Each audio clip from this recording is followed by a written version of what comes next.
Silent Spring sounded the alarm that we were destroying the life support system of the planet.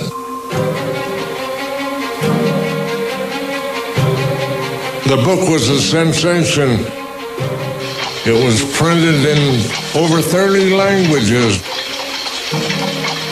Rachel Carson has to get the main credit for the modern environmental movement because she was the first one to point out one of the really serious environmental problems. That was the overuse of pesticides.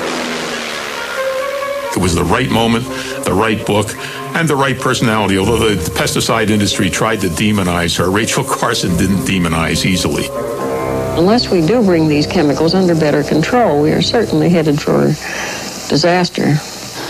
The balance of nature is built of a series of interrelationships between living things and between living things and their environment. You can't just step in with some brute force and change one thing without changing a good many others. Now, this doesn't mean, of course, that we must never interfere, that we must not attempt to tilt that balance of nature in our favor. But when we do make this attempt, we must know what we're doing. We must know the consequences. There was an ugly backlash after the book came out. The chemical industries were calling her a hysterical woman that didn't know what she was talking about.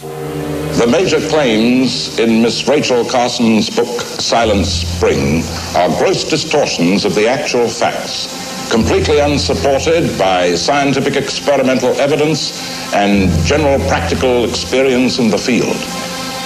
Ms. Carson maintains that the balance of nature is a major force in the survival of man, whereas the modern chemist, the modern biologist, the modern scientist believes that man is steadily controlling nature.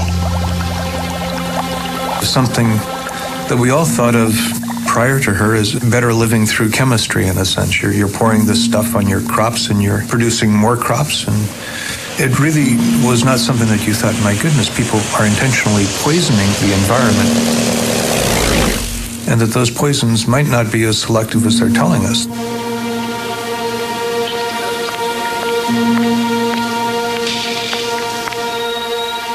Rachel Carson was incredibly scrupulous in the creation of Silent Spring.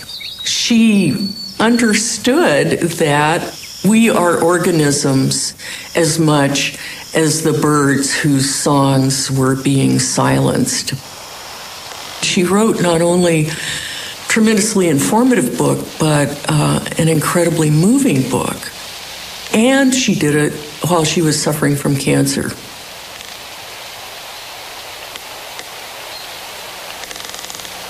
There was a controversy that raged really until her death. It was still going on, and that was kind of sad because she was a shy person.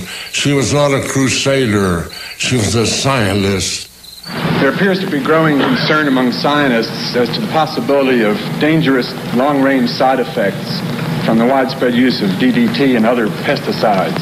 President Kennedy's Science Advisory Group reported that Rachel Carson's method of research was sound and her findings and conclusions were generally correct.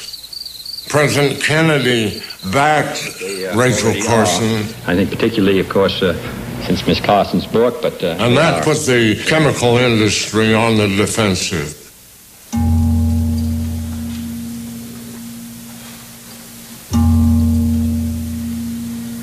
I truly believe that we in this generation must come to terms with nature.